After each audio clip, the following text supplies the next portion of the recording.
Hello, everyone. Welcome back to Two Spot Monkeys Live. I'm Jim, joined again by Tom.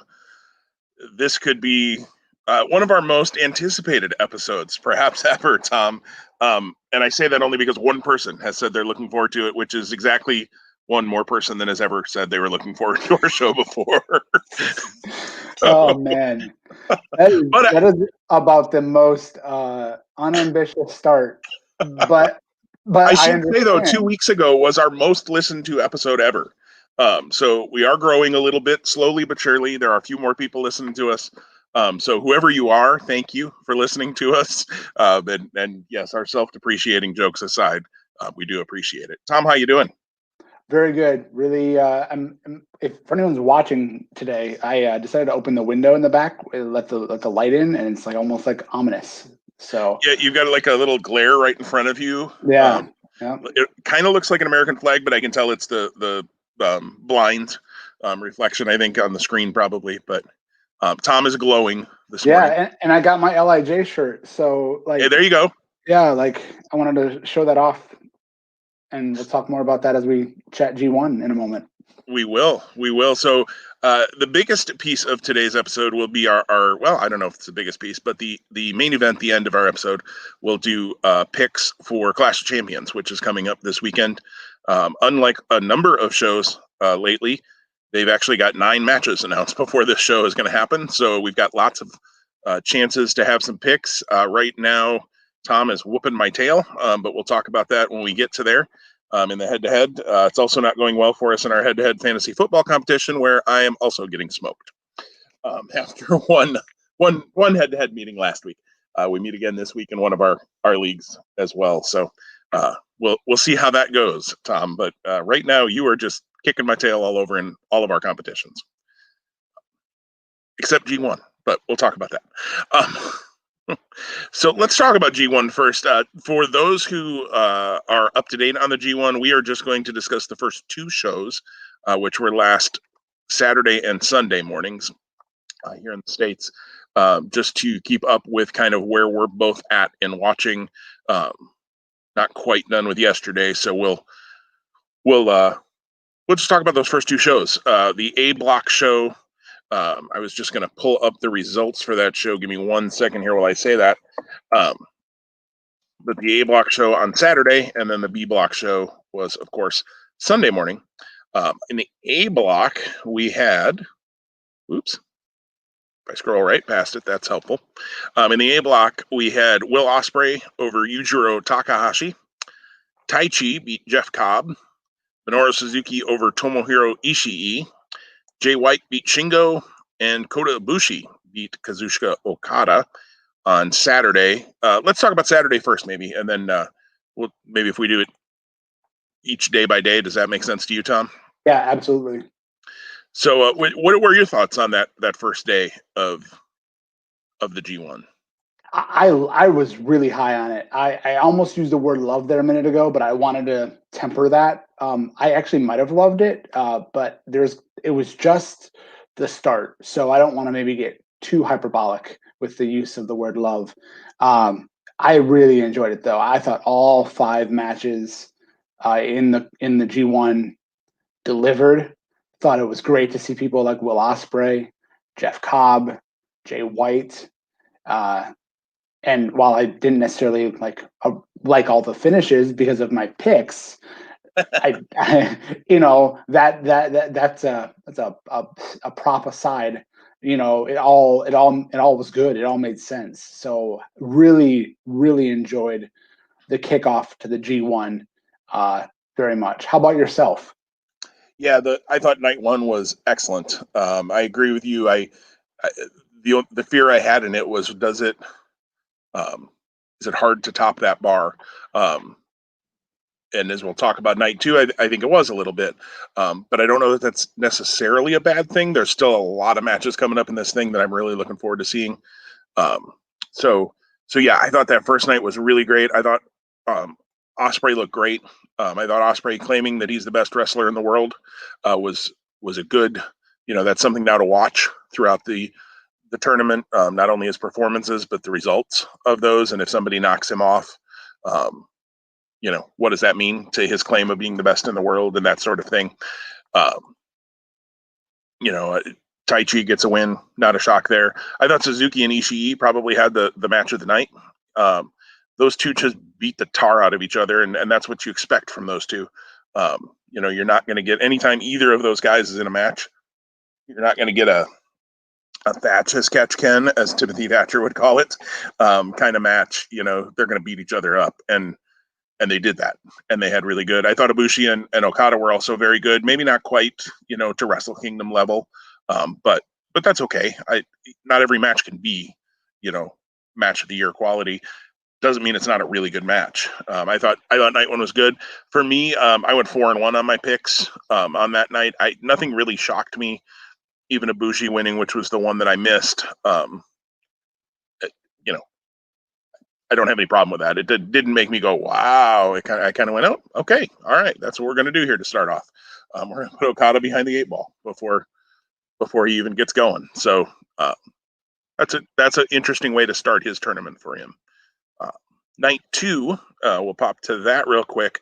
Had Block B, Juice Robinson starts off with a win over Yoshihashi. Toru Yano gets a count-out win over Sonata. Yay. Kenta beat Hiroki Goto, Zack Sabre Jr. over Evil, and Naito over Tanahashi. Different kind of night, Tom, but what night 2 feel like for you? Yeah, no, I think that's a fair statement in difference. And I think when the main event of that show and that match nearly going the full 30, is why that night was different. I thought actually the Evil Zack Sabre Jr. match was really good. It exceeded my expectations. Back to the comment you were making kind of about just the surprise of Okada losing on night 1. That's the fun about this tournament, that I think that, we probably unconsciously or subconsciously thought about it when we made our picks or didn't. And we don't know the stories that are going to be told. So when you take like night 1 of Block A or night 1 of Block B on the surface and you attempt to process it, you're processing it with all that you know. In a week and a half from now, when every guy's got 3 or 4 matches under his belt, I think trends will begin to emerge. Maybe I'm wrong, but yeah, that's just a hunch that I have, or an opinion that's come to mind as I've watched the first 2 nights play out, and really liked the main event on night 2 with Block B. Really thought Tanahashi was going to pull it out. Glad he didn't, but and that's not against him. It's just because I wanted my pick to be right. So yeah, and I'm eager to finish up night 3 and really dive into night 4. So. And then I know we'll circle back to it. I want to hear your thoughts on night 2, but there's a lot to come in the next week as well. Yeah, absolutely. And I agree with you that main event of night 2, Naito having to go almost the full 30 minutes to beat Tanahashi. Will that play out in any further matches? And of course, keeping track of that's a little bit different with Japanese commentary versus, I don't have Kevin Kelly reminding me of anything right away, but I thought they did a nice job of telling that story. Sabre beating Evil was a surprise to me. I did not have that happening. I like it because I like Sabre a lot.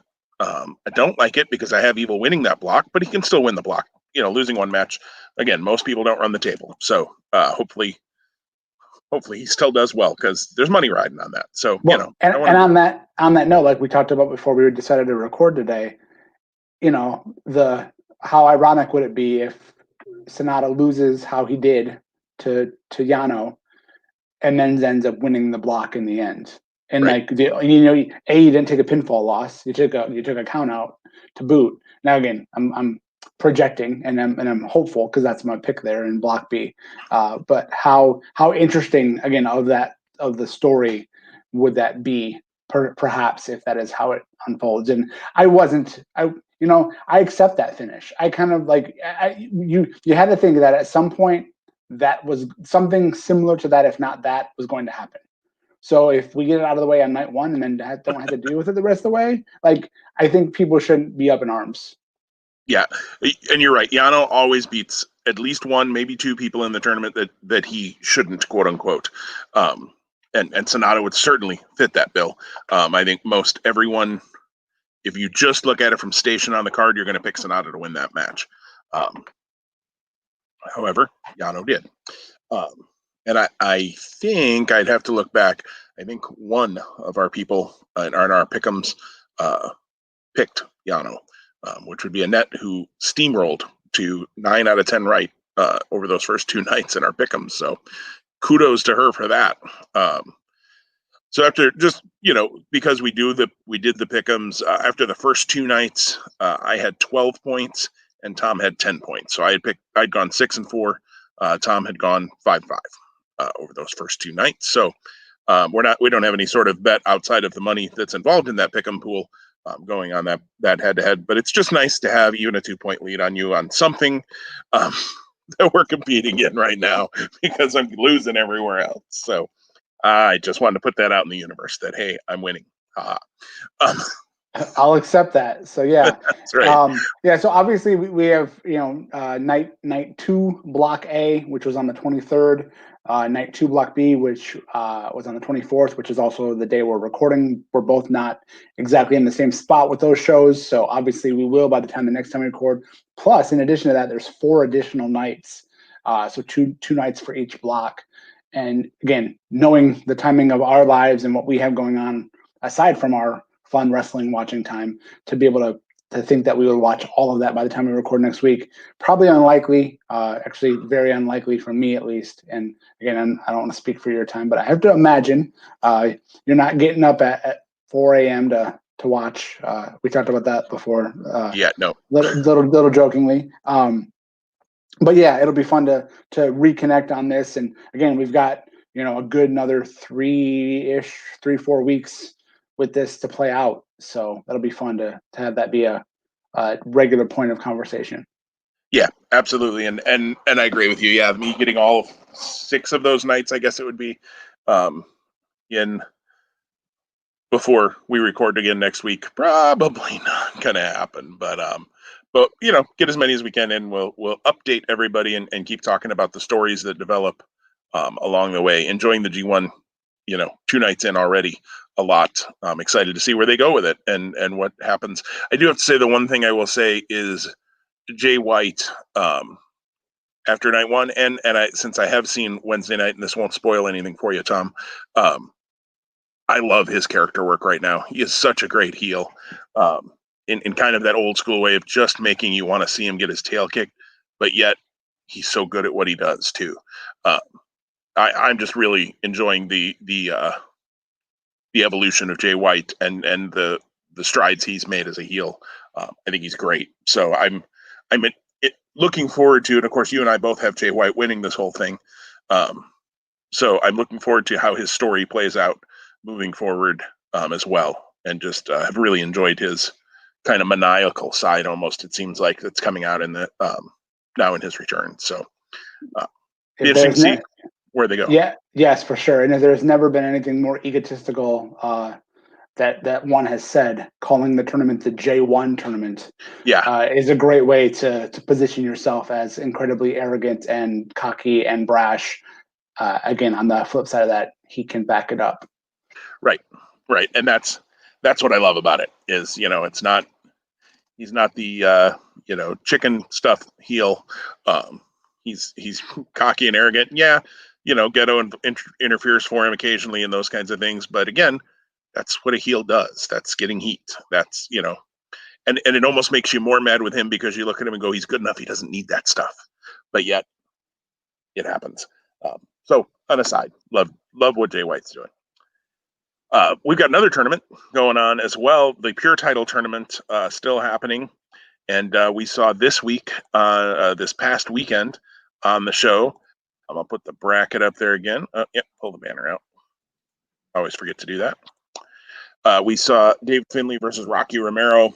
David Finley beat Rocky Romero, so he'll move on to meet Jay Lethal, and then Matt Seidel over Delirious to move on and face Jonathan Gresham in the second round. I thought these were both good matches, and I thought they were both lacking maybe a little bit of the star power of the first couple of matches. So, but I thought these were both fun matches to see.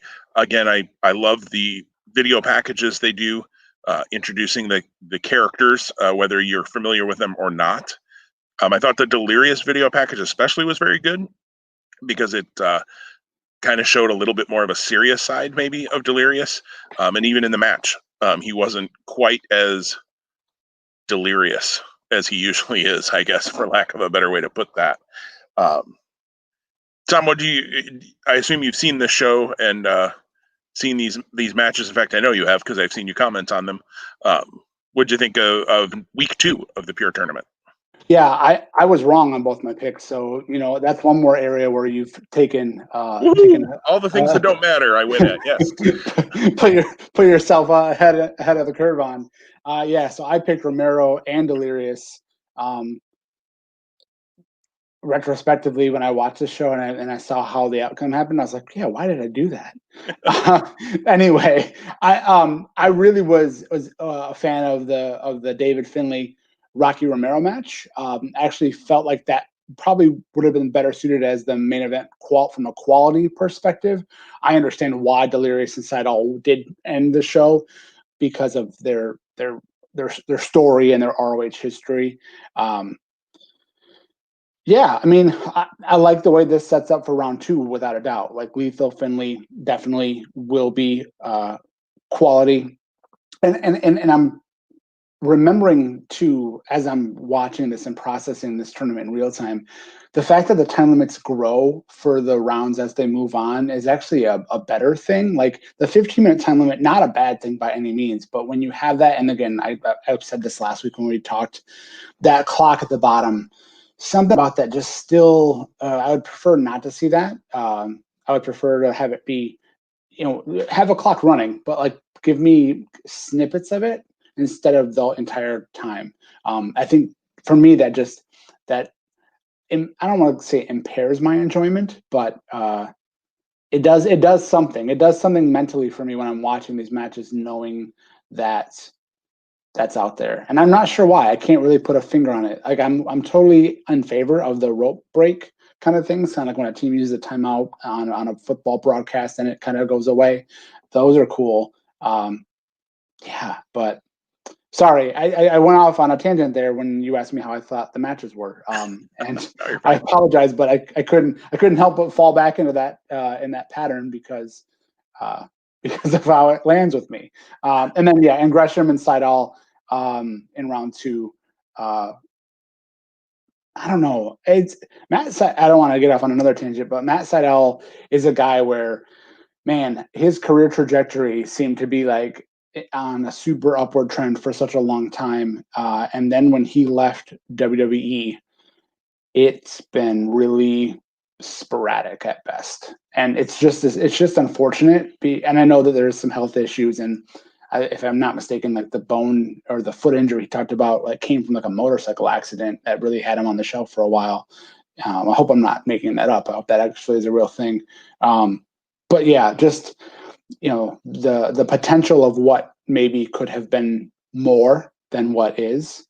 And again, he's getting a shot in AEW right now too. So, how weird is it that in maybe it's not weird. It's very 2020 that you'll have, a wrestler showing up on the same major promotions show weekly, and they're not directly competing per se. It is very 2020. I agree with you on that. And you're right. 2012, he was in a motorcycle accident that injured his foot. And he even mentioned like he kind of has a loaded foot now because he's got this bulge on his foot, which I never knew that part before. So, and Seidel's one of those guys too that I don't ever get super excited to hear that Matt Seidel's got a match on a show that I'm watching. And then I watch it and I'm like, oh, that was pretty good. Other than when he nearly ended his career and perhaps his life at All Out. But who knows? He got another shot there on Tuesday night with AEW, and we'll see if that anything happens from that moving forward, or how far I think his tournament ends here in round 2. We'll get to that in a couple of weeks when we start previewing round 2 matchups, but I'd be stunned if he beat Jonathan Gresham in round 2. So spoiler alert for my pick there in a couple of weeks. But this week coming up, we have Silas Young meeting the debuting Fred Yehai, and Josh the Goods Woods against Kenny King in round number 1 matches. I have to say, super excited for Yehai to make his ROH debut here. Liked him in Evolve and MLW and other places that I've seen him. And he's kind of fallen off the face of the earth, it seems like, the last year maybe or more, and not really been around a whole lot. I don't know if there was an injury there or what happened, but really have enjoyed Yehai, and I think Young will be a good match for him. I would love to see Yehai win this match, but it just seems like they really always think they have something with Silas Young. So I think that Silas probably wins this match. And then on the other side, this is one where I can go either direction, Josh Woods or Kenny King. They like to play up this idea of partners could meet in the finals. They kind of have talked about that a little, both with Lethal and Gresham and also with Young and Woods. So I don't know if they're going to play to that, and maybe Woods gets the win over King. King being the only one right now from Los Ingobernables. I can't remember now what the phrase is after that, but from his faction with Roosh and Dragon Lee, King the only one apparently at these shows, because it doesn't seem like any of the Mexican talent was able to make it in. So, does King go? I'm going to go Woods, but boy, that's a dart throw. I'm not sure that I love that pick. But I'm going to go Woods and Young both winning on this weekend show. What are you thinking about those 2 matches, Tom? Yeah, so I think Freddie Yehai is actually a great talent to play off Silas Young. So I think that's actually going to be a really interesting match. I do think, I mean, if we look at how the bracket has played out and how it's played out on TV, the red side or the Block A side has always been the first match when it airs. I have to think we get that again, especially because Kenny King is the most elder statesman, maybe by a nose over Silas in these matches. And I also agree with your opinion and share it that I could go either way on Kenny King and Josh Woods. Oh man. And also when you were talking and I was looking at the bracket again and thinking like, man, are they going to give somebody who's brand new like a chance to win? Again, I think that would be Freddie Yehai of everybody. I don't think it's Tony Deppen. I don't think it's Russ Taylor, and we already haven't seen it with anyone in the upper part of the bracket. It doesn't give me enough sense to choose Freddie Yehai. So Silas on one end, I'm going to go with Josh Woods on the other end because I think they do see a lot in him. So yeah, and again, if I go 0 for 2 again, we'll be right back here next week to talk about it. Well, and if you go 0-2, then I'm going 0-2 because we agree on those 2 picks. I actually think Deppen could. The spoiler alert for next week. I think there's a chance Deppen could beat Black. I don't think it's necessarily a high chance, but I don't know. There's something about Deppen I like, and not sure if Ring of Honor sees it or not. But it'll be interesting to see. But yeah, I wouldn't bet any sort of money that actually matters to us on that. So there you have it. Ring of Honor. Again, I just think their presentation in that has been really spot on. The clock doesn't bother me. I know it bothers you. But I think their presentation has been really good. They had been showing those packages in their week-to-week show on YouTube the week before each episode would air. They stopped doing that this week, and I actually kind of like that because what I found was I had already seen them because I watched the week-to-week show on YouTube. So I'd already seen them. So when I was watching them on the show, they're still good, but it wasn't tying together quite as well for me as I think it was for others. I really liked them, and I can appreciate what they were doing. And I really have been a fan of them, but I had already seen them. So I'm kind of looking forward now to this week, seeing the video packages for the first time and then right before the match. It's got a little bit of a UFC feel to it. UFC does a lot of that before their matches as well, and I kind of like that. It makes you care about, there's a point to what's happening in the ring. And I think a lot of wrestling, and we're going to talk about it here in a minute or two, Doesn't feel like it matters. So the fact that these packages show you who the person is and why they want to be in this tournament, why they want to win the tournament, I think goes a long way to making me give a rip about what happens in that match. And it's so simple. I mean, they didn't reinvent the wheel here. They didn't come up with some sort of weird thing nobody's ever done before. They just give you a reason to care. It shouldn't be that hard. All right, we're going to pivot here. Fair warning. Talking about ahead. Reasons to care, I think that's a fair statement to anchor as we pivot. So before I even change this banner, we're going to start talking about Raw. And here's the thing: I've been thinking about this since Tuesday afternoon, whenever it was I finished the show. On the show on Monday night, Akira Tozawa apparently was eaten by a shark. And that was not the stupidest thing that happened on this show. A man got eaten by a shark, Tom. And it was not the worst thing that happened on this show. And what about the referee? I mean, how do we know it was Tozawa? That's true. Maybe it was the referee. But we're basing this thought on our truth logic. Right. So, which means the shark probably won the title at some point here too, and we just didn't know it. Fair, yes.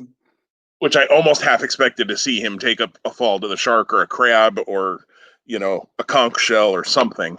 And another, just aside before we get into the two main pieces that we want to on Raw, are we really going to play the paternity angle again? I didn't love it when they did it with Ray and Eddie back in the day, even though it gave us Ray and Eddie matches, which I love Ray and Eddie matches.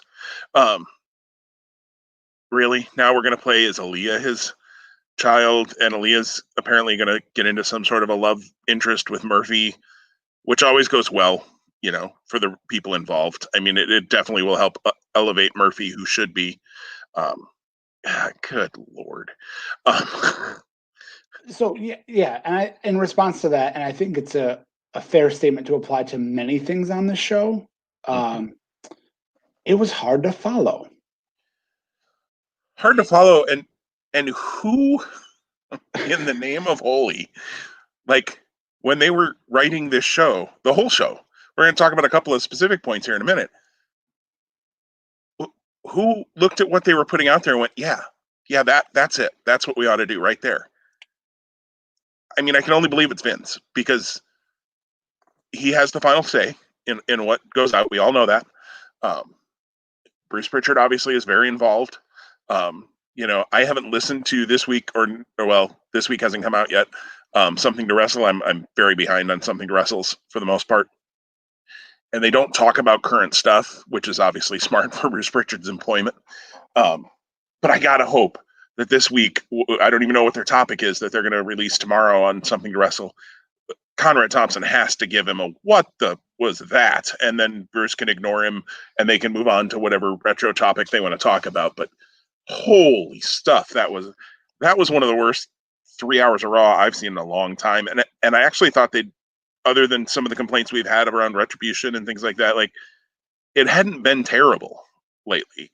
Some things had actually been going all right. This was a cluster of a show. So we're not going to go in depth on Ray and Aaliyah. And on turn, I don't know. On your statement, who doesn't want a cluster of a show right before a major event? Right. That is actually a very it's a rhetorical question, but there is no right answer, because that's not the way it should go. Right. So. And not like, there's a way you can do a crazy show before the pay-per-view and make me think, oh my gosh, what's going to happen? I got to tune in on Sunday. This did not do that. I likely will tune in on Sunday night and will watch this show, just because I don't think I have anything else going. But I have to almost remind myself that it's happening at this point. It's definitely not a show. And not say, as we get to the pick'ems in a little while, not say any of those matches, there's one or two that I'm probably going to rag on, but most of them will probably be fine matches. It's the booking that I worry about around it. Let's go to our 2 points that we want to talk about on Raw. so that we don't turn this into a double Broadway episode of Two Spot Monkeys live forever and ever, amen. And let's start with Raw Underground. Raw Underground had a number of segments, as they usually do. Let me give a positive for Raw Underground, Tom, before we get into what I assume will not be so positive things. I really liked this week at the beginning of each match in Raw Underground, they had a little title card, kind of like our banners here on YouTube, down on the bottom that said Eric versus, Riddick Moss or whatever the match was. I liked that. It started to give a little bit of structure to, this is a match that's happening. Here are the two combatants who were in the match. It had a finish. They did better with that this week than I think they've done, especially the last couple weeks. So kudos to them. I got to give it up. And Rihanna, I think was her name, the young lady who kind of turned into the interviewer when Shane was just like, here, why don't you ask Braun Strowman a question? Which that was stupid. But she actually handled herself very well. I thought she did a nice job, kind of debuting, I guess, in that role. I don't know if that'll be, I can do without Shane handing her the mic every time, like she doesn't know it's coming. And then her breaking into being a really decent reporter. After that was a little goofy. But just have her be the interviewer. It's fine. I thought she did a very nice job. I know you have some overall thoughts. So before we get to Strowman and Dabba-Kato, since that obviously was the main crux of Raw Underground, how you feeling, Tom? Sure. Well, so I actually have been, this was pre-pandemic, and it's actually given me, during the pandemic and during some of the time where I was forced to stay at home, not forced, that sounds really bad. I was willing to stay at home for the betterment of our society. I've been keeping track of all of the records from WWE participants this year. So I've got a long running document of just tracking wins and losses. And I almost brought this up last week with Aleister Black, because when Kevin Owens pinned him, it was like one of the few times he actually took a pinfall loss this year. And I thought that was over, then it wasn't, or it is not, based on what happened on Raw, but that's not what we're here to talk about. But just quickly, thinking of the Raw Underground, and I've been the way I've done that on my end is I've logged the win as an overall win for the competitor, but they also have a Raw Underground record, which is kind of a subset of the overall. So Riddick Moss should actually have been the person to face Braun Strowman, if we want to look at it from a competitive standpoint. Prior, and just jumping ahead a little bit, but it'll all tie in, and we'll talk about Braun and Dabba in a moment. Dabba-Kato was just 1-0 in actual matches that I based on what I think I've seen on Raw, have actually counted. And again, I think that therein lies the issue that we talked about, where previously the structure was so undefined in terms of what constituted an actual match that you didn't necessarily know. So, you might have a perception that Dabba-Kato was 6-0 because he just was killing dudes. But if he's just killing dudes and it's not a formalized match, then, just because you're dominant doesn't mean you're good. So he was 1-0 before that. Riddick Moss was 2-0-2. I've had 2 no contests because of probably Braun Strowman or Dabba-Kato interference. The Hurt Business, yeah. Yep, and Riddick Moss won again, so he's actually 3-0-2 in Raw Underground. Dolph Ziggler's 3-1-1. Arturo Huas is now 1-1-1, but arguably before he lost to Dolph Ziggler, which I didn't have a problem with that, but the poor guy hasn't even had a chance to really be developed. So, again, it's in one hand, it's the old boys club that are coming to roost again, and you're not building anyone here. So if you're not going to use it as a platform to build anyone, and I want to hear what you think about Braun Strowman and Dabba-Kato, of which now Braun Strowman is 4-0 in Raw Underground. I think they gave us an idea of where they're headed, and I'm not looking forward to it. You hit the nail on the head right towards the end there for me, Tom. I felt that Raw Underground, not even knowing Riddick Moss's record, I didn't necessarily feel like it was building him much. Although at least was giving him some TV time. You know, he was around with the 24/7 title for just a little bit and then kind of disappeared. But I really felt like they were building Dabba-Kato very well. However many matches he had or not, I agree with you. Some of that was really hard to tell because he was just wrecking fools, and sometimes the bell rang and sometimes it didn't. We talked about that last week. But he looked the part of the monster every time he got in the ring. You know, bodies were flying, that sort of thing. He's a big dude, got a menacing look to him. I thought his promo was okay on Monday night. It was pretty, you know, paint by numbers. You know, I'm going to show him that I'm the toughest guy in the yard kind of thing. Okay. I understand they wanted to change his name so they can own it. Even though the guy's real name, Babatunde, I think is a great wrestling name. But so I feel like they're building Dabba-Kato. And the first time they have him face anybody with even remotely a name, and yes, they bring Braun Strowman in for that first matchup with him and a name. They don't even feed him Arturo Horas or Riddick Moss or Dolph Ziggler or Eric and R.I.P. Eric's career, since Ivar is going to be out for the next few months. Apparently, he's going to be just nothing, which is too bad because both of those guys are talented enough to be single stars, I think, as well. But that's a whole different story for another day. We could go on for hours about misused talent.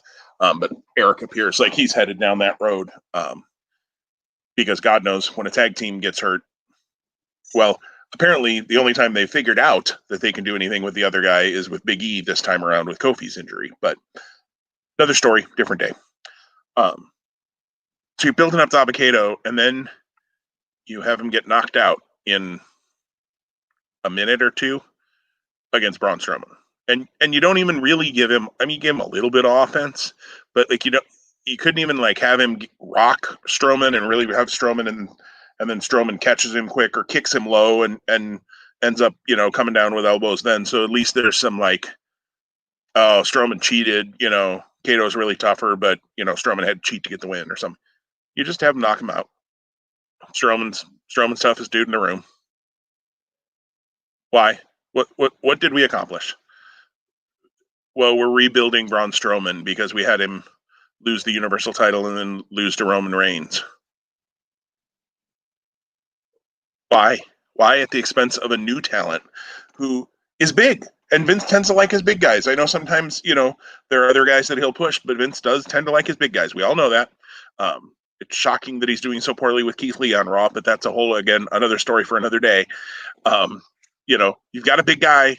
I think he's kind of marketable.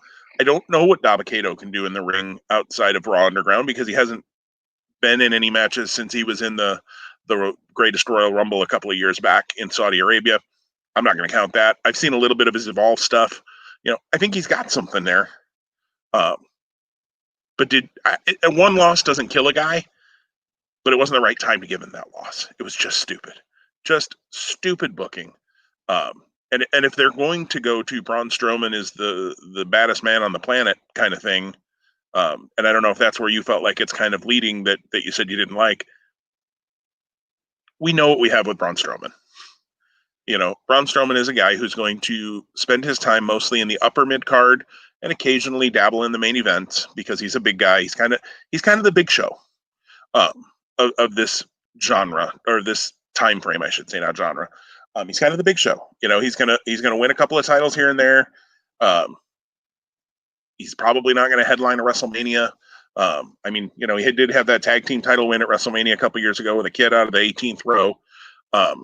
Another great booking decision. But why? The whole thing feels stupid to me. And Raw Underground has felt stupid to me. And I felt like they actually had a chance to do something meaningful with it on Monday. And they just pissed it all away. Absolutely. And that's the thing. This wouldn't have been the first time or the last that they could have done a goofy ending and gotten a tease to, hey, first Raw Underground on a pay-per-view. Tune into Clash, even though it's not a title match. You know, we're gonna make it for the Raw Underground title because every title has to be on the line. I don't know. I mean, that would fit the WWE narrative in the past. So that's just a response to hearing your feedback and opinions, and you're not off base by any means. Where I think this is headed, and I hope that I'm wrong, but the language and the tone and the aggression that Braun is directing at Shane McMahon has me fearing that Shane McMahon is eventually going to get in the Raw Underground ring or platform or whatever you call it, and fight Braun Strowman. Obviously, that won't be on a Raw because he's bigger than that, right? But I don't know. And that could be. Look, Shane's going to get involved in something moving forward here, one way or the other, and I fear it could be either this or what we're going to talk about in a minute here. Yeah, and the worst thing they do, and they probably do this if they go the route that you're fearing, is they'd have him beat Braun Strowman. So now Dabba-Kato can't beat the guy who can't even beat Shane McMahon. But Shane's the best in the world and the greatest wrestler in the world and best on the planet and has a trophy and blah, blah, blah. Because whenever something isn't working, put a McMahon in it. That always makes it better. It's kind of been their formula. And so Raw Underground, fart in church is pretty much what that's been worth. Now, can they rebuild Dabba-Kato? Absolutely. Do I think they've buried him and there's no hope for him? No. But it was just a terrible decision, and I hope that they rebuild Dabba-Kato and don't just turn to how do we build Shane McMahon. Well, I'd love to see this roster be given some depth. Again, if this is where Eric is going to meander, and hopefully not meander, but if this is where Eric's going to be for the next 6 months or however long this goes, let him tell why. Let him say, "Hey, I'm so upset Ivar's out, but guess what? Before Eric and Ivar were together, I did this, and I was rough and rugged. So that's why I'm here in Raw Underground, and I want to win." Yep. It gives you something to care about. Right. Again, back to what we were saying. This may be a theme that we have throughout the rest of this conversation before we get to the picks. Just give them something to care about. It's not that hard. All right. Well, something I cared about a lot in ways that I can't explain. Tom, I told you this before we started recording. I took notes, Tom. I don't ever take notes for these shows other than our agenda. We kind of have our rundown, and then you and I just kind of freestyle it. Occasionally we have stats or things that you've kept, stats-wise, or I've kept, or I'll look something up because a note comes up, like the Matt Seidel thing. We've talked before about different, like, have these two ever been in the ring together? So we'll pull up Pro Fight DB and look at that. But I actually took notes on all the different things I want to say about the Retribution angle that ran throughout Monday Night Raw. So it starts off with the 5 core members, is the phrase they used. I didn't know there were 5 core members. There are 5 core members. Apparently not 6. We thought maybe it was 6 last week, but it's 5. First of all, they've been signed to contracts by the WWE. Now, they've already told us they were at the Performance Center, so we already knew they were under contract. But now they've been signed to contracts. So, okay, these 5 people have been signed. WWE contract. So apparently WWE contract, which, again, I don't like the logic. Don't get me started there. But I wanted to articulate that, though. Like, just like what's the difference? Right. And no one's ever bothered to tell us what the difference is. Nope. And NXT is supposed to be the 3rd brand. I mean, they're on USA. Anyways, so but we don't know who these NXT talents were, of course, because they've been in the black with the masks and all of that. And here's the other thing about those contracts, Tom. They've been signed to contracts, which means they can do anything to anybody at any time. And Tom Phillips told us that 947 times Monday night. Now, I wasn't aware that signing a WWE contract meant that. And it wasn't ever said that these were special provisions put in their contracts that everybody else doesn't have.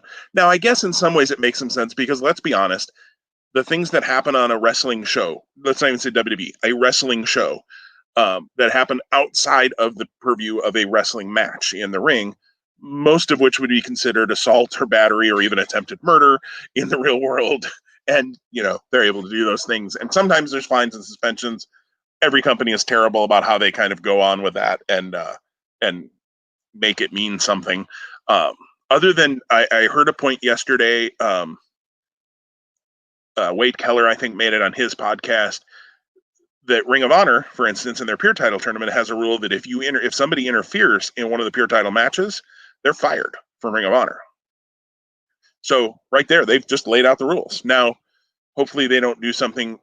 The one thing that worries me about that rule, and as an aside, I hope they don't have something where there's interference and somebody doesn't catch it. The ref doesn't see it, so therefore the person isn't fired, except it's on video and everybody has seen it. Well, and they have judges, but yes, I thought that same thing too. And to me, like, it's good to have rules defined, but if you tell us that and that's very well articulated and it doesn't materialize, then what was the point of it in the first place?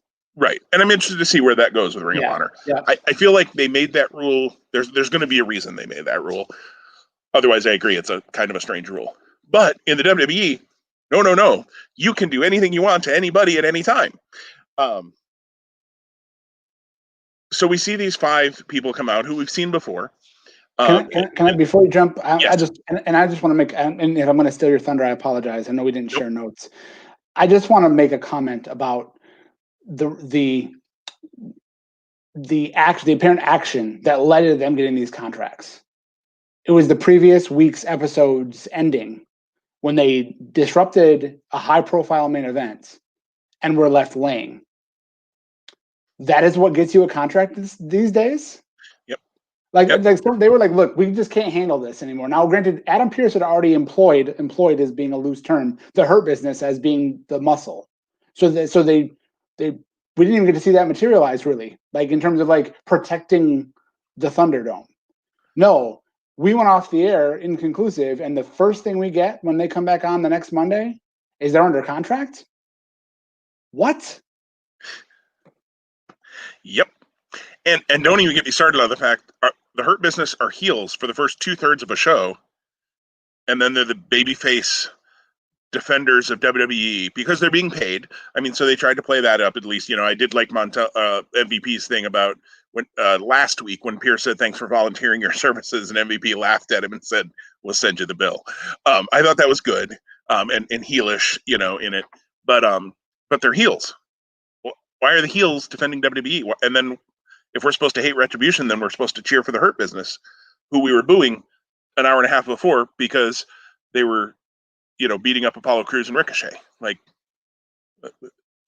we have nobody else. There are 7,000 people on the WWE roster. We have nobody else that can do this except, this heel faction that, frankly, you spent some time building into a reasonably good and reasonably over, I think, heel faction. And now you make them sometimes heels, sometimes baby faces. What are we doing there? So the 5 people come out, and last week we talked about the eyes of Retribution. They still had kind of the ninja masks on a little bit, but their eyes were revealed, and obviously we could tell who a number of those people were. They were still the same people this week, but they're not wearing ninja masks anymore.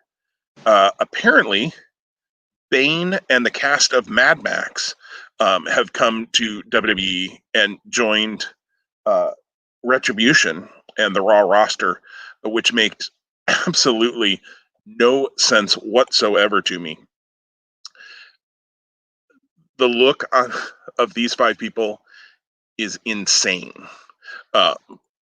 Whoever put together those masks and thought, yep, this is what we're going to do, should be fired. End of sentence. They should be gone. No mention at all of their previous identities. Mia Yim, who is obviously Mia Yim. She's got a very, what do I want to say? You know who she is by looking at her and her eyes and all of that kind of thing. Everybody knows it's Mia Yim. Again, NXT is on USA. It's not just on the network. It's on USA. And you've promoted Mia Yim pretty heavily on NXT not all that long ago, like 3 weeks ago. Mercedes Martinez, same thing. Dominik Dijakovic has not been on NXT as often lately. He's been, gone since I think he had that title shot with Keith Lee early on, and then the stuff around Lee and Karrion Kross as well going on. But the look of these 5 people in these Hannibal Lecter, Mad Max / Bane looking masks. Again, I just don't know who in the creative team saw these ideas and said, you know what? This is the way we're going to go for Retribution. This will be great. This look will be great. I have ranted long enough on their look. I got more to say about names and things in a minute. But Tom, let me take a breath here and let you weigh in on the new look to Retribution. Yeah, you really summarized it well.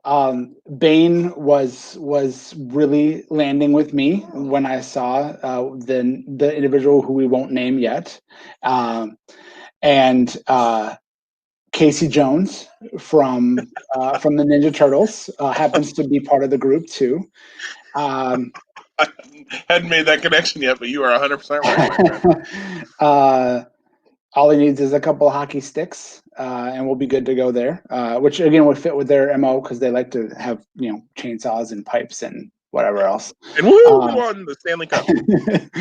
So yeah, I mean, I don't understand why we went from ski masks to the masks we have now, and and I'm not opposed to it, but like. Couldn't we have given this more thought?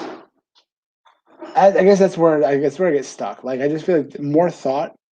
It doesn't seem like thought is being put in to this, and in terms of its execution. They are, at least it looks to me. I obviously can't say for sure. They are planning this thing. I might be giving them too much credit to say by the seat of their pants. Had Retribution started off looking like this, I still probably would have said it looked goofy, but I agree. What part of their early looks made you think this was what was going to be unmasked? Had they just done, maybe distorted voice vignettes and not come and cut the ropes off the ring and jumped everybody and their mother, around ringside and interfered in matches wearing ski masks and kind of, I call them the ninja outfits almost, where you could just see their eyes. Had they not done that, maybe we got like cryptic video messages that had distorted voices and you didn't see their faces, and then they revealed themselves in this way. I still probably would have thought it looked stupid, but it wouldn't have bothered me quite as much, maybe. Mia Yim wearing a Hannibal Lecter mask, basically. What is that? And Mercedes, for that matter, too. And Mercedes too, yeah. And we have to call them that because those two don't have names yet. Sure. So, but with that in mind, like they had an issue in NXT. So, like, what allowed them to, like, obviously the issue had been settled, but it was a kind of a heated issue. Retribution was kind of happening concurrently to that, if I'm not mistaken. There had to be some slight overlap in the least. And they were in the mix the whole time? Which side of the story do we believe? Right. Absolutely. So they challenged the Hurt Business to a 6-man tag. And for reasons unknown to me, maybe there's an injury that I'm unaware of, that sort of thing. You have 4 members of the Hurt Business.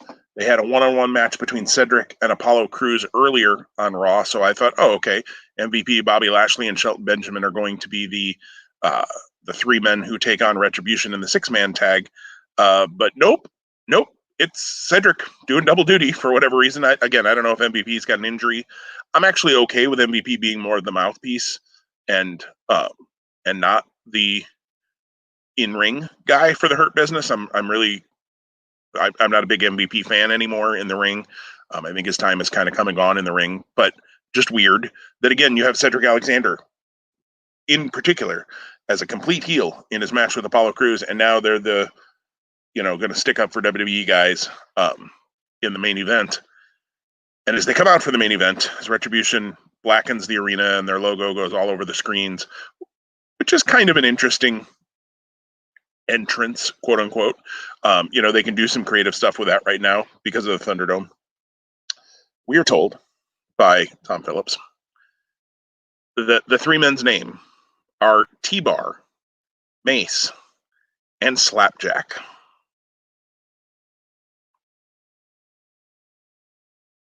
I've intentionally left it quiet there to just let that settle in for a moment, folks.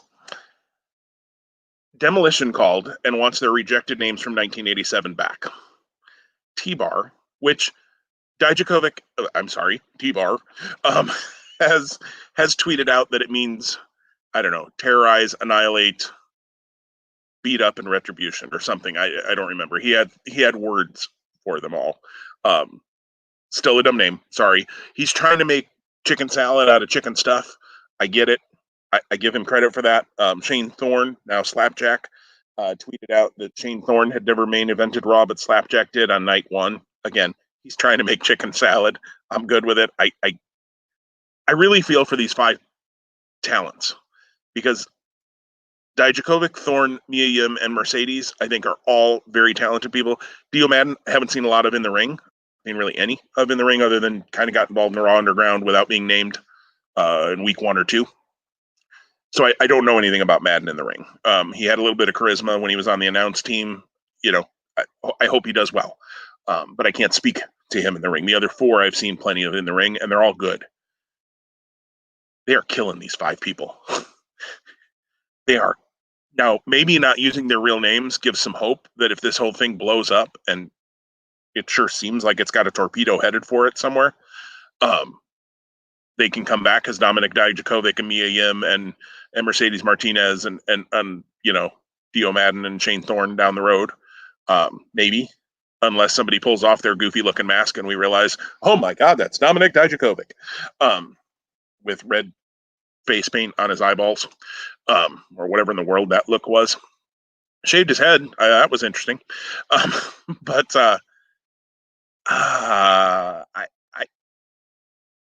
why did we give them stupid names, Tom? I'm gonna give you the actual T-Bar. Okay. Terrorize, brutalize, annihilation, retribution. Yeah, I don't even think I spelled that right when I gave out words for it. So good. I did like T-Bar or something. It's all good. Thinking more on, they've been given contracts and they can do whatever they want. Why would you? Anytime. Why would you not resist fighting the Hurt Business in the main event? Why not start weakening the WWE from a different level?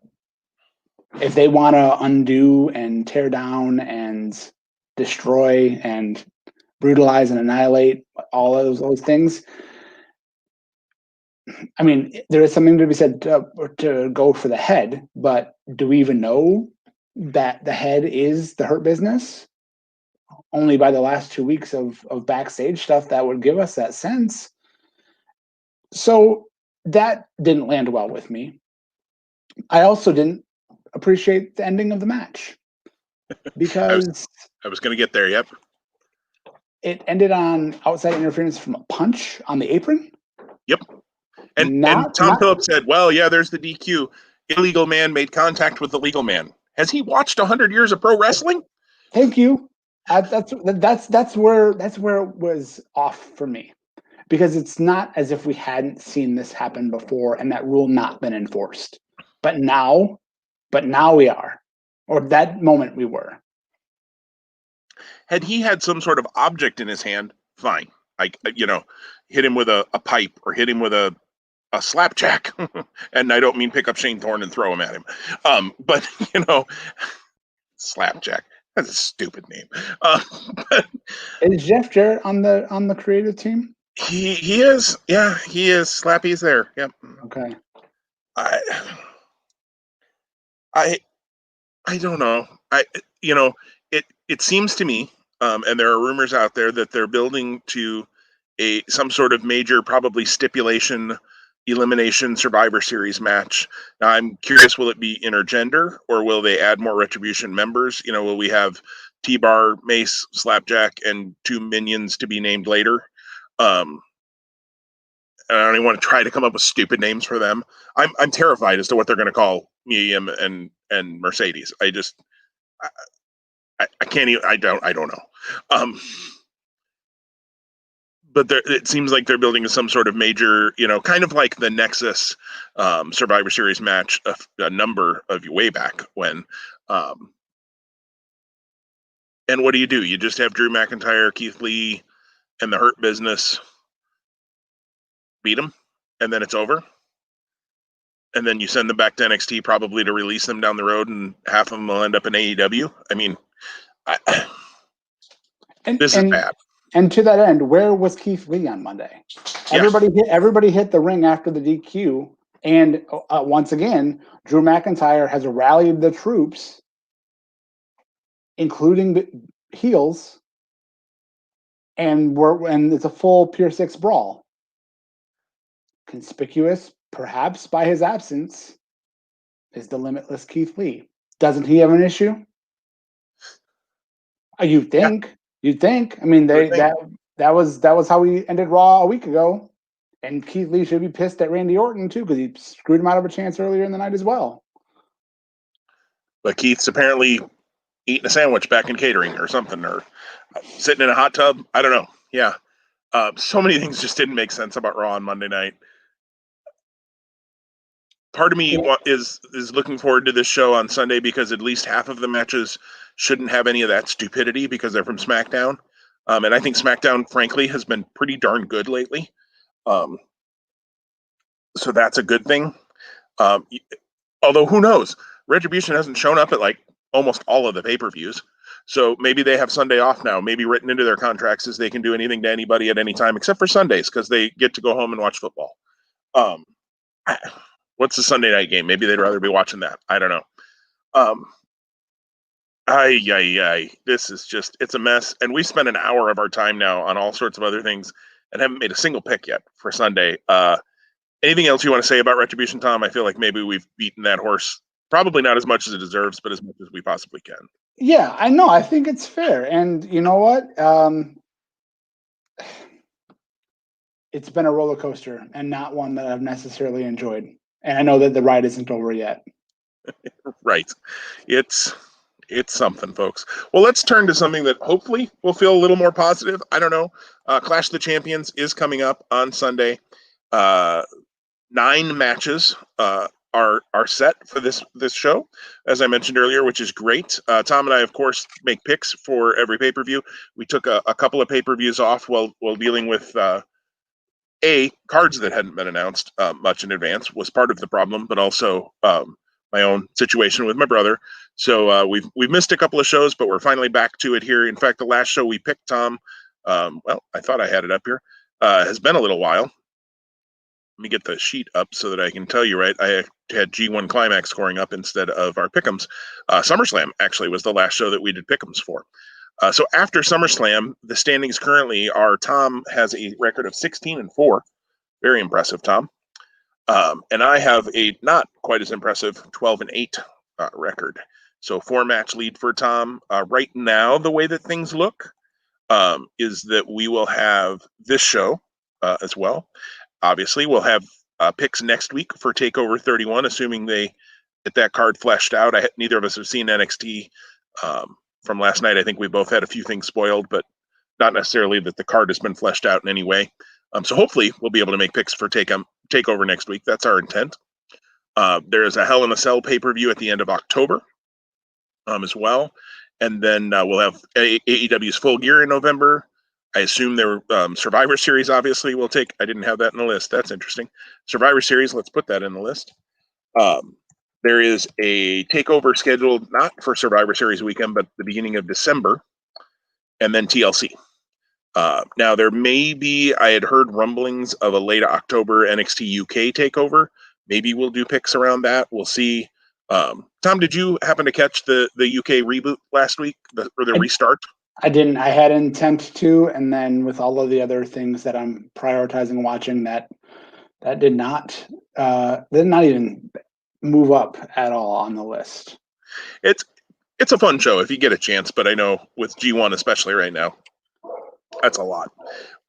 So maybe if that happens, we may or may not do, depending on if we're up to date and feel like we can have any intelligent conversation around the matches that may or may not be happening on that show. But so there are at least, to the best of our knowledge right now, 7 more shows, counting this one, that we should be making picks for the rest of this year. So I've got a chance, is what I'm saying. I just need to start not getting my tail kicked every time. So we're going to kick right off with the kickoff show match. A little surprised this is the kickoff show match, to be honest. I guess surprised and not, but the Raw Women's Title match, Asuka versus Zelina Vega. Tom, we didn't talk about. We always go back and forth with who makes the first pick. We didn't talk about should the guy who's behind make the first pick on match one, or should the guy who has the lead do that?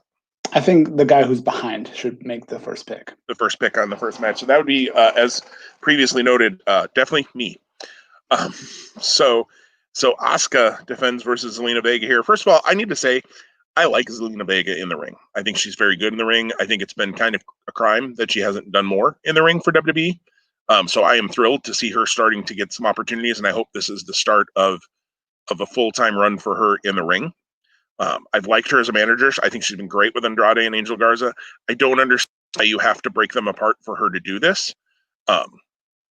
But maybe that's just Vince thinking. Like, I didn't understand why she had to be like, I'm done with you, and now I'm going to be a wrestler.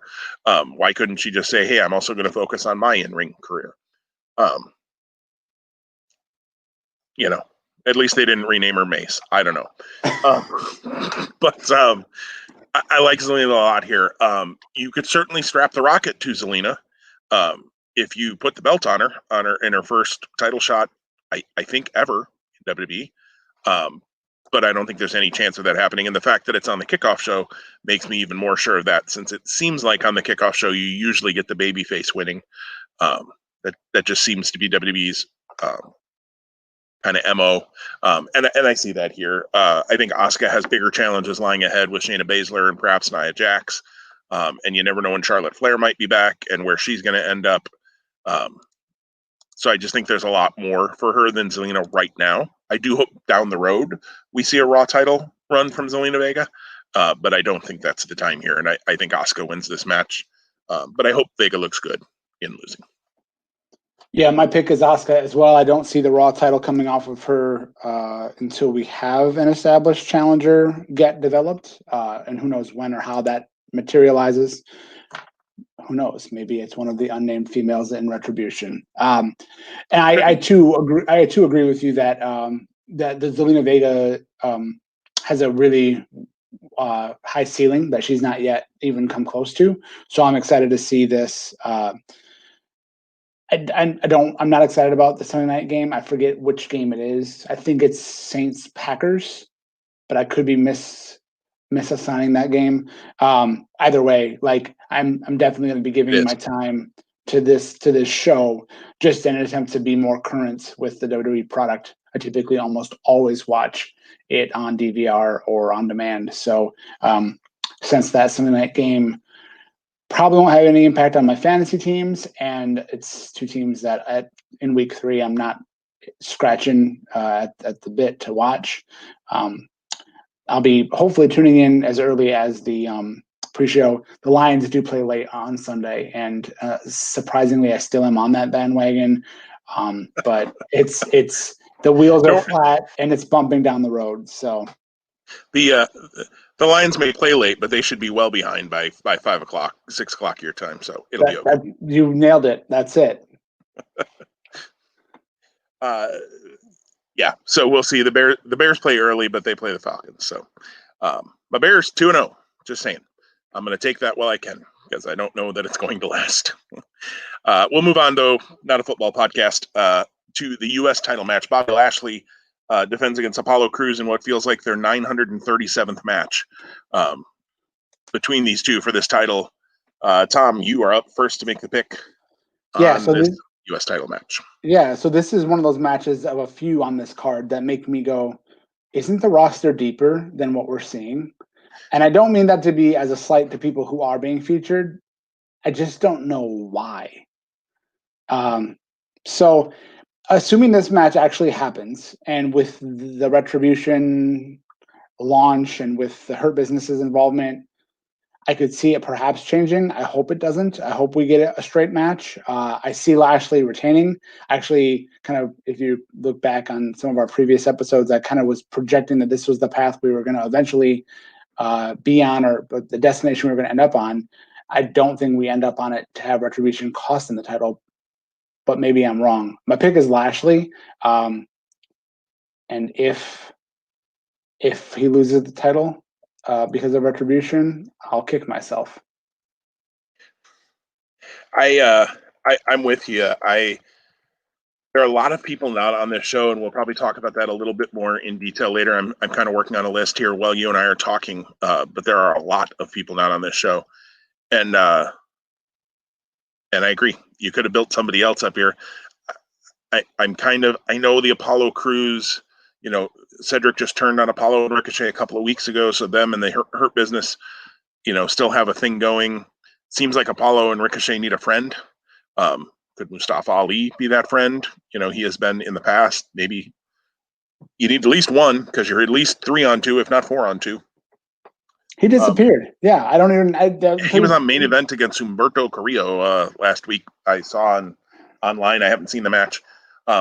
Something I read almost made me think, and again, I haven't seen it, that maybe they're teasing like a more aggressive side to Ali. So I'm like, is he going to turn heel too? I mean, are we just, Apollo and Ricochet are turning into Sting. Nobody wants to be their friends. But Bobby Lashley is somebody they should continue to build and continue to be behind. I think he is great, honestly, in the ring. I kind of actually really like him using the full Nelson. Normally, I think the full Nelson's a little outdated, but especially the fact that he drops to his back and locks in the hooks on it. And he does a really great job of, while he's doing the move, pushing the head forward in the full Nelson and making it seem like it's kind of a choke almost. I think he sells it really well from his end, and then obviously his opponent selling it as well. All that to say, I don't think you put the U.S. title back on Cruz here. Unless you're just going to move the Hurt Business totally into a thing with Retribution and you don't want the U.S. title involved in that for some reason.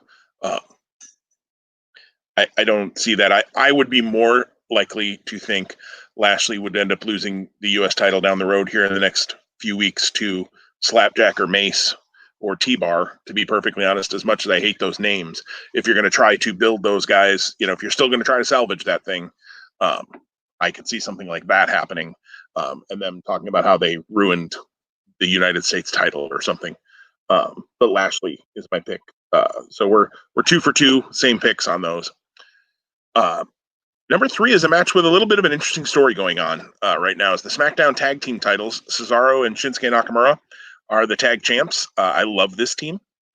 And they are defending against Lucha House Party, who are having a little bit of an in-house feud right now. Kalisto seems to be just riding Lince Dorado's butt about everything. Lince Dorado had an interesting tweet or Instagram post earlier in the week, I'm not sure which, where you see the back of his head without his mask on, and just a little bit of, it looks like he has a beard, perhaps, and he's holding the mask facing the camera, and it says goodbye. Is Lince leaving WWE? Is Lince leaving the Lucha House Party? Is he going to unmask and become Lince Dorado without a mask, or some other name they want to change him to when he takes his mask off? I don't know. Could be interesting. That being said, I think the Lucha House Party explodes in this match, and whoever's going to turn. It seems like it probably is Kalisto, but yet, like, is that a red herring? Is it really Dorado who snaps? Is it Metalik, who kind of seems to be caught in the middle of this whole thing, who just says, I'm done with both of you? Metalik's I think, has a ton of potential to be pushed more as a singles guy. Kalisto and Dorado could as well. I kind of fear one or both of them just end up on 205 Live or sometimes challenging for the NXT Cruiserweight title. But I don't see Cesaro and Shinsuke losing. I think you've got something in them as a tag team and with the championships. I'd love to see them get a name. I think they kind of said they are the Fire or something on Friday night. They made some comment, but nobody ran with it on commentary, so I don't think that's what they're calling themselves. But I think Cesaro and Shinsuke win this match, and I do think Lucha House Party ends up continuing their deterioration or probably exploding on Sunday night. Yeah, this has been a fun, and actually, to your comment earlier, that SmackDown's actually been pretty enjoyable. Being that concise 2-hour episode that it is, it's not been too much to digest, or it's been too much to let things get off track or get fuzzy. This has been part of that. It's the build. because it's been Metalik being like the guy that's been waging the battles in the ring as he's fought, numerous one-offs, either Cesaro or Nakamura.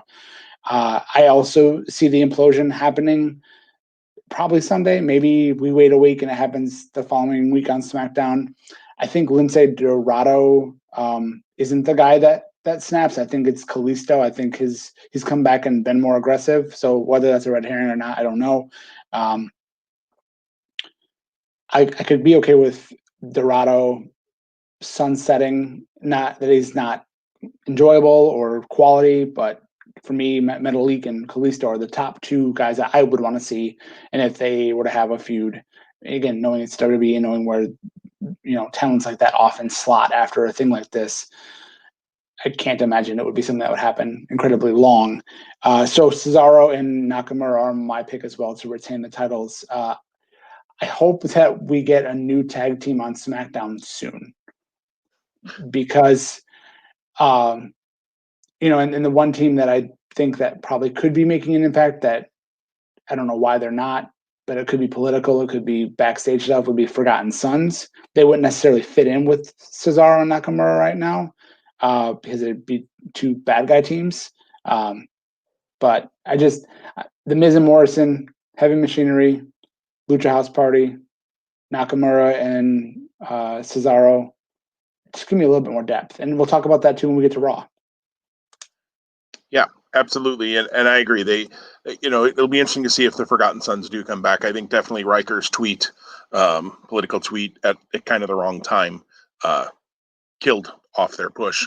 And I don't know. Do you bring him back without Riker? Maybe you repackage him a little bit too. I'm not sure the almost militant white guys is a good idea in this political climate right now. I realize you don't have fans in the arena, but I'm not, is there another way to do that team? You can still make them heels, but you have to do that with them. It'll be interesting to see. And again, if they come in as heels, Cesaro and Shinsuke are heels. So interesting to see where that goes.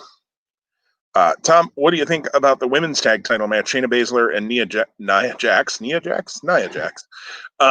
the odd couple tag team that WWE just loves to put tag titles on, defend against a somewhat recently reformed Riot Squad of Ruby Riott and Liv Morgan. Yeah, it's interesting how the Riot Squad have gotten back together and reconciled. I thought that was done pretty well on Raw, and I think they've been a good duo. I think it makes good use of both of them right now. I really wish actually Ruby Riott would. If this hadn't happened, I think Ruby would be like a better challenger for Asuka. Again, no disrespect to Zelina Vega, but I think you could build that out differently. I don't think that the wick on the candle of Nia and Shayna is burned down far at all, and I like what they're doing. So I see them retaining. I think Riot Squad actually are the first set of challengers. Well, they are the first set of challengers, but they're like, I actually don't know that they definitely retain, but they're my pick to retain. So Nia and Shayna retain. But if Riot Squad were to win, I could see a story that allows that move to make sense. Yeah, I'm with you on that. We just aren't going to disagree on anything, it feels like here. Well, that's probably not true, but Shayna and Nia Jax, I don't see them having a year-long run with the tag titles. I don't see anybody really having a year-long run with the tag titles. But I agree, there's more to tell with that story. Well, they've teased that they don't like each other. It doesn't feel like it's boiled to the point yet, where one of them is going to snap and turn on the other.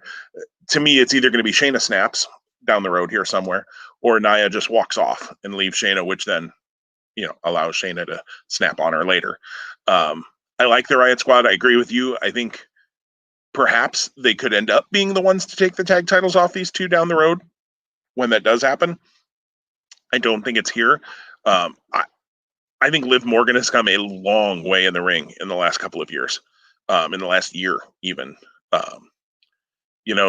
She got caught up in that whole Rusev Lana thing for a little bit there, which was silly and stupid. But now they've moved her on, which is good. I like the team with her and Riot. I think Riot is underutilized in WWE, so I agree. Down the road, do I see the Riot Squad as women's tag champs? I do, but it's not going to be on Sunday. So I don't. I'm with you on that. Not a whole lot more to say about it other than, yep. Now a match where I gotta admit, I don't know what to do with this match. The Raw Tag Team title match, the Street Profits versus Andrade and Angel Garza. 2, maybe 3 weeks ago on Raw, Angel and Andrade got into a brawl backstage, basically, and that was when Zelina said she was done with them. She went out, slapped Asuka in the face, and now she's got her title match that we talked about earlier. But then Andrade and Angel win a triple threat match against Humberto and Dominic Mysterio, Humberto Carrillo and Dominic Mysterio, and Rollins and Murphy on Monday night to win this opportunity to face the Profits. I don't know. I feel like we've seen this match a few times because we have. Is this what makes this match different? Why would Andrade and Angel Garza win the tag titles now? Or are they splitting up? Because it did look for a little while like that's where we were headed. I've read and heard that Vince sees Angel Garza as a young Eddie Guerrero and really has high hopes for Angel Garza, and maybe doesn't see as much in Andrade. I think he's probably right on. I don't know that I'm going to compare Angel Garza to Eddie because Eddie's one of the all-time greats. But do I think Angel has a bright future in wrestling? Absolutely. If he doesn't see that Andrade too, I think he's missing the boat completely. Because I think Andrade is Andrade is a top of the card guy. I think Garza can get there. I don't think he's quite there yet.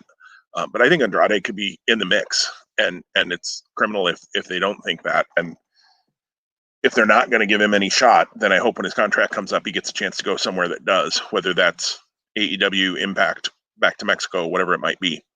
But that neither being here nor there. I feel like I've picked Andrade and Angel Garza to win these tag titles a couple of times.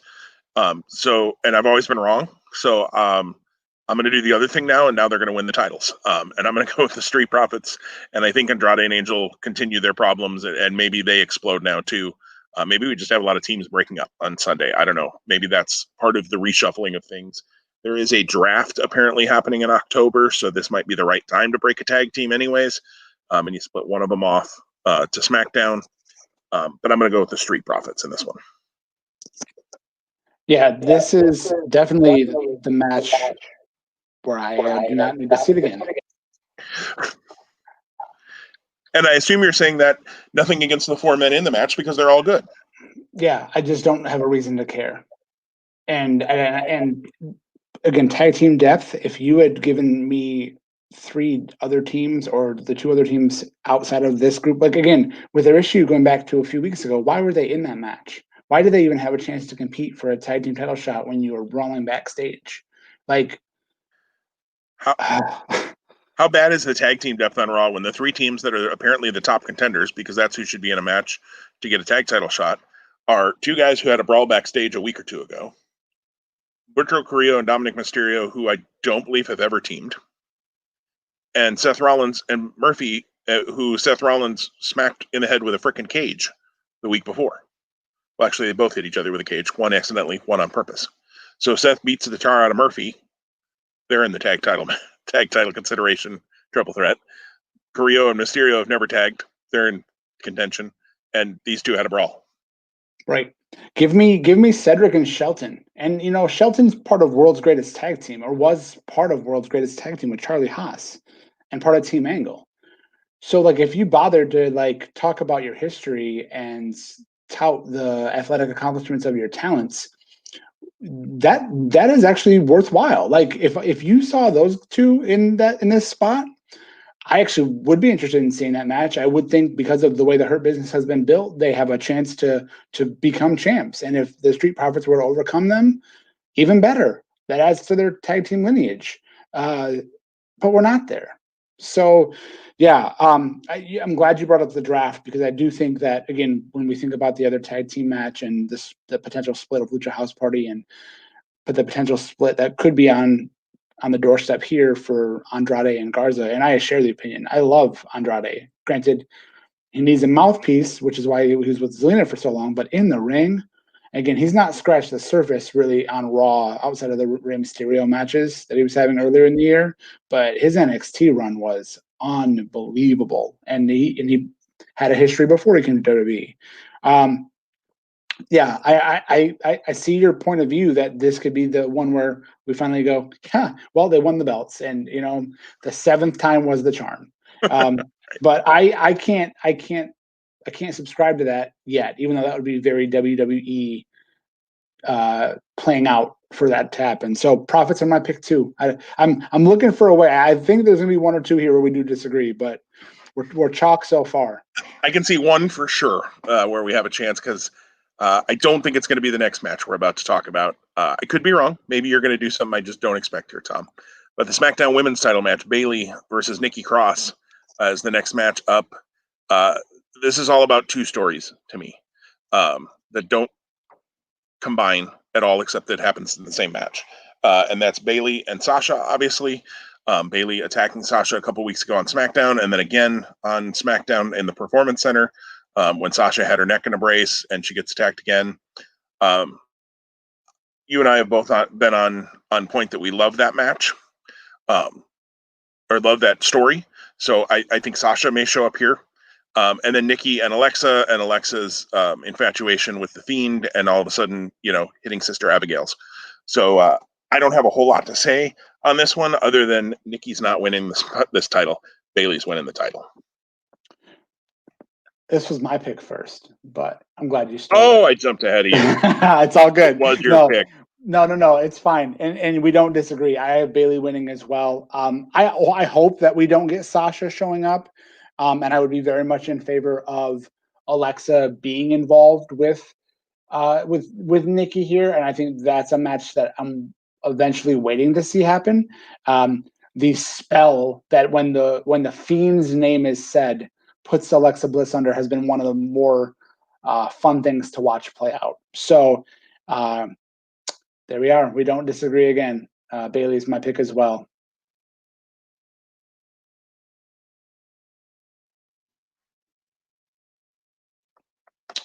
And it looks like I might have lost Jim on a connection issue. So here's hoping he pops back in.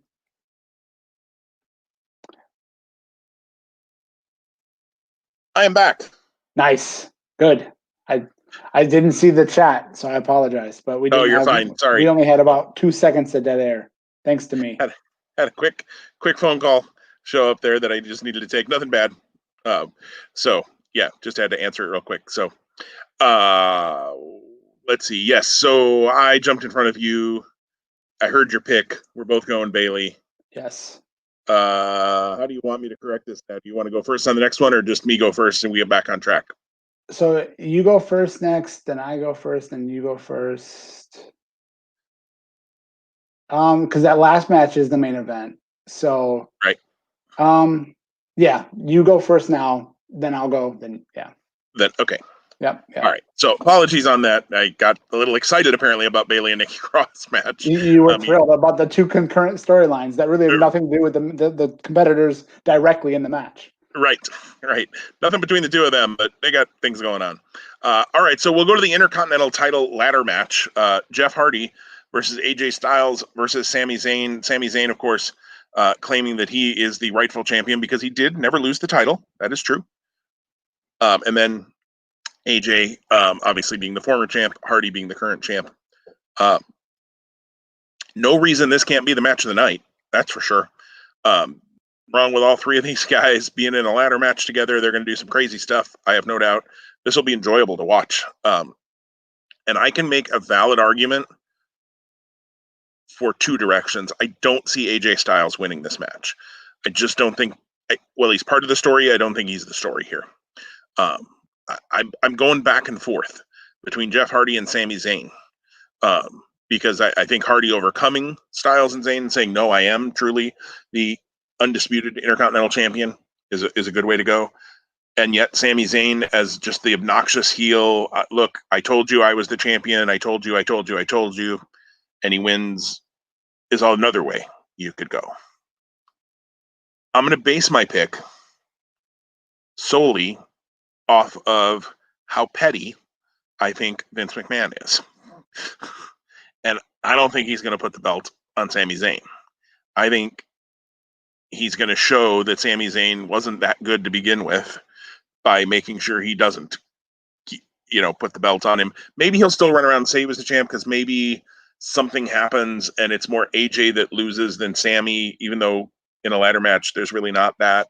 But maybe something happens to give Sami that out still to keep, because he's really great as an annoying heel and just a pest. But I just can't believe that after Sami choosing, from what we understand, to not work due to the COVID situation for a while, I don't think he's going to get the Roman Reigns treatment. And when he comes back, he gets a belt put on him. Because I don't think Sami Zayn is seen anywhere near Roman Reigns level. So I'm going to go Jeff Hardy. But boy, I'm doing that with an asterisk. And I would not be shocked if I lose my pick on this match. Yeah, when this match was formally made last week, Friday on SmackDown, I was very, very happy because when I sensed this issue brewing over the last couple weeks, I was like, that has to be the end. That has to be the destination. So when it became a reality, I was like, cool, great, I can get behind that. And yes, there's no reason this may not be the actual best match of the night. I really liked your logic that you applied there. And I don't disagree with either of those directions. I was wrestling a little bit with a couple of things. One, I said to myself, can you have a Clash of Champions, and it's called Gold Rush with a tagline, and not have a title change hands? Right? So there's that. And which then, right now we have no titles changing hands up to this point. Right, yep. And then the other piece of that would be, the issue seems to be between Jeff Hardy and AJ needs kind of to be definitively like ushered out of this set and maybe onto different things, and who knows what that might be. So the way to do that would be to have Jeff Hardy win with Sami not involved in the decision because of something, and he can still claim to be the Intercontinental Champion unless we have two belts hanging like WrestleMania 10. I also was thinking you could easily have Sami win and have him be chased because he is a pesky little runt of a bad guy, and you want to see him get his lunch served to him. But you're right. I think Vince McMahon's vindictive, so that's a problem. I do have some equity built up in the slight lead I do have, so I'm gonna make it interesting. And I like Jeff Hardy, and I like the way I laid it out, and with Sami still having an issue, but Jeff being champ. But I'm gonna pick Sami Zayn to give us an actual title change. Yes, there it is. We have one difference so far. I'm gonna guess, although you get to pick first on this next match, Tom. I'm gonna guess we're not gonna have a difference on this one. Well, you've already said that's not a guarantee. That's a spoiler. Right. You've been teasing it for weeks. No, I will say this. I have really enjoyed the build for the Universal title match. And this is a different side of Roman Reigns' character that I think has actually been fun to watch. And I think there's so much room. And I hope, and I have to believe that there's probably some truth to this, Paul Heyman is really like working hard with Roman to get the best out of him. I mean, he's incredibly talented as it is, but I think Paul Heyman has an overabundance of wrestling knowledge. So to have him be packaged here and the dynamic and everything, I've loved it. So like when they had the Samoan Street fight last week, Friday, Jay brought the belt into the ring that led to the end. And like Roman was looking at the belt, like, how the heck did my belt get in this ring? And then Jay grabs it and goes to hold it up like he's the champ, but then tosses it to Roman. So there's the interplay that's going on that's been really fun. And then they're family members, they're cousins. So they've been touting that that backstory too. I've always been a big fan of the Usos. So I like that Jay is getting the shot. I think it's a good placeholder title opportunity. Roman's winning, and he's gonna spear poor Jey Uso out of his boots, and that's okay, because you have to do that sometimes. But this is actually a match, probably one of the top 2 or 3 matches I'm looking forward to. Quick aside to go back to the AJ Styles thing real quick before I make my pick here, which, again, it's been a spoiler. You already know what it's going to be. But we'll talk about how you get there. AJ apparently, if you believe any of the dirt sheets, quote unquote, as some people call them, lobbied to get traded to SmackDown because he and Paul Heyman could not get along on Raw when Paul was in charge of creative on Raw. Paul is now on SmackDown. He's not in charge of creative, although maybe he's in creative meetings. I don't know. But Pritchard is obviously in charge of both shows right now. Do we see AJ Styles get traded back to Raw? Even though he just got traded to SmackDown, does he go back to Raw now if he and Heyman really can't work together? I don't know. Be interesting to see. Especially with the draft coming, they could do it. A little bit silly if they move him that many times back and forth. At some point be adults and work together. But I don't know the whole situation either. So, anyways, on to the Universal title match. I'm with you. If you would have told me 6 months ago that we were going to have a pay-per-view at Clash of Champions, Jey Uso was going to get a Universal title shot, I would have said, well, that's a freaking stupid decision, and that's going to be awful. And it hasn't been. I agree. The playing off of the family ties has been really good. Uso, I agree. The little looks that Roman's given Uso, like, who do you think you are to touch my title? Who do you, and he's got that attitude. That's Roman's character right now. Is he keeps saying it's his yard, it's his island, which I think is an interesting thing. And Heyman's been calling him the big chief, or not the high chief, because that's Peter Maivia, but something about chief has been involved. I have to be honest, I think eventually, not on Sunday, but I think eventually where this heads, I think Jey Uso joins Roman. I think he realizes after Sunday maybe that Roman's right about things, or Roman's right about how he's handling things, and I think we're going to get a heel faction on SmackDown side, probably with the Usos whenever Jimmy comes back. I can't remember how long he was going to be out for. And Roman again, what did they call him before? The Bloodline. Maybe it's the Bloodline again, or maybe they call him the Island or the Tribe or something, playing off their Samoan heritage. Maybe they even bring in another family member. There are a whole bunch of them in that family that are involved in wrestling somewhere, and they probably have 1 or 2 of them under developmental deals. I don't know off the top of my head, but Roman's winning this match. I agree. He's spearing Jey Uso out of his boots, but I hope that they do it in a way where Uso continues to show that he's earned the right to be in this spot, so that it's not just, okay, Roman beats him in 3 minutes and Jey goes back to being a middling mid-carder / waiting for his tag team partner to come back. Because I guess I was wrong earlier in saying that Big E is the only time they've done anything with somebody lately when their tag partner's been hurt. Jey Uso, obviously a huge glaring omission in me saying that. They've obviously just in the last month done an awful lot here with Jey Uso. Roman being back, I think, helps that. Do I think Jey Uso would have gotten this push without Roman Reigns being the one that he's the foil for right now? No. Do I think he and AJ Styles would have had a feud like this? No. Or a match or a storyline like this? Absolutely not. Where I think Big E, they've seen him as a singles guy for quite a while, or seen the possibility in that. So, that being said, Roman's winning this match. Put it down. If we had to rank confidence points on this would be my 9. Jey Uso is not going to be the Universal Champion on Sunday night. I just hope he looks respectable, and that they see where they can go with Jey from here.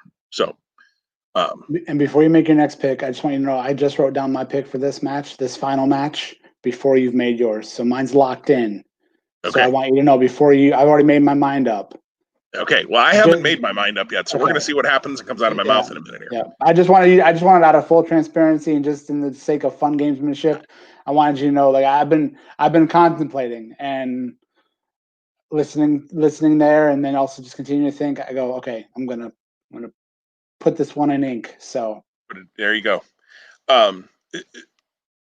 Little bit of an aside, just we were talking about the depth situation and that let me just name, before we talk about this last match, Tom, some of the names who are not on this show: Seth Rollins, Big E, King Corbin, Keith Lee, Matt Riddle, Braun Strowman, The Fiend,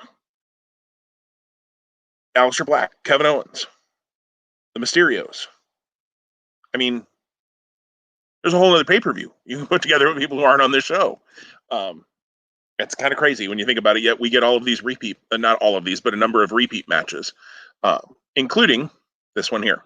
What we think will probably be the main event, although Reigns and Uso could be the main event. I wouldn't be shocked with either one of them. I don't see anything else on the card that's going to main event over these two. But an ambulance match, which I hate, ambulance matches, hearse matches, stretcher matches, I hate them. I just think they're stupid. But we're going to get one. For the WWE title versus Drew McIntyre defends his title versus Randy Orton for, again, what feels like, a number of times we've seen this match. But I'm okay with that. They've told a story along the way. It's not just, we're going back to Orton and McIntyre again. They've told a story why they continue to go at each other. And they needed some sort of a blow-off. And if this is the blow-off, we'll see.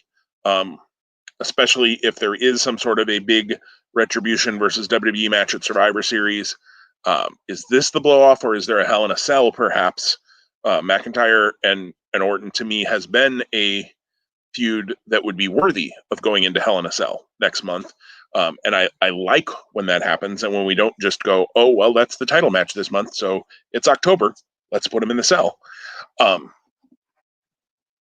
So I go back and forth on this one.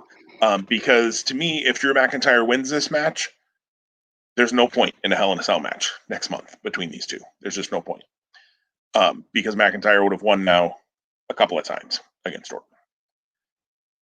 The ambulance match also allows currently for you to, if you go to Randy Orton, for you to put the title on Randy Orton without Drew McIntyre taking a pinfall or a submission, although Orton's probably not, he's not known for his submissions. Neither of these guys are.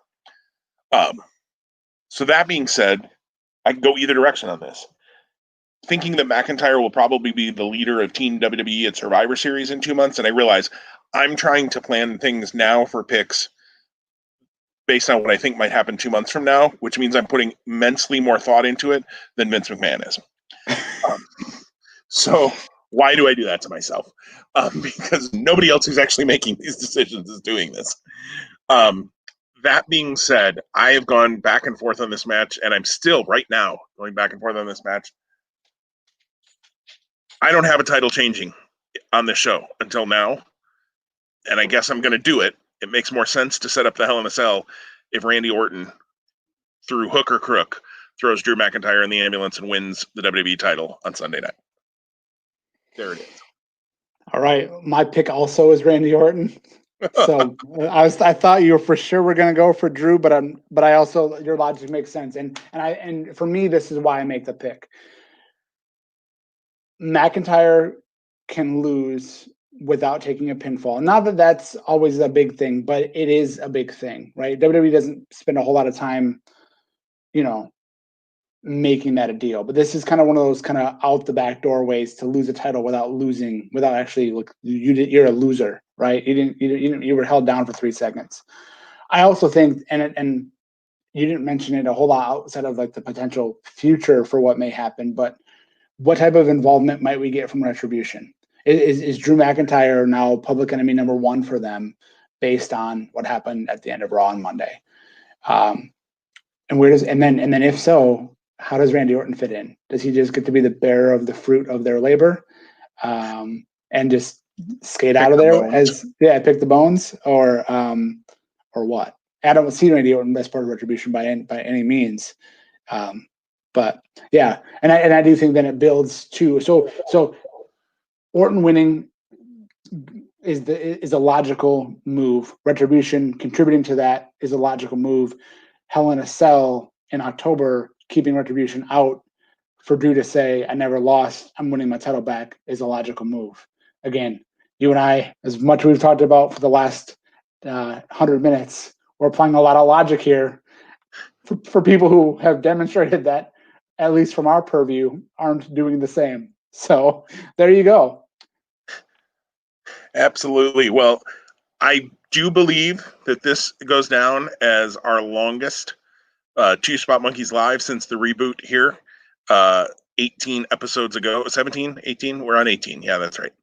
No, we're on 17. 17. Whatever it is.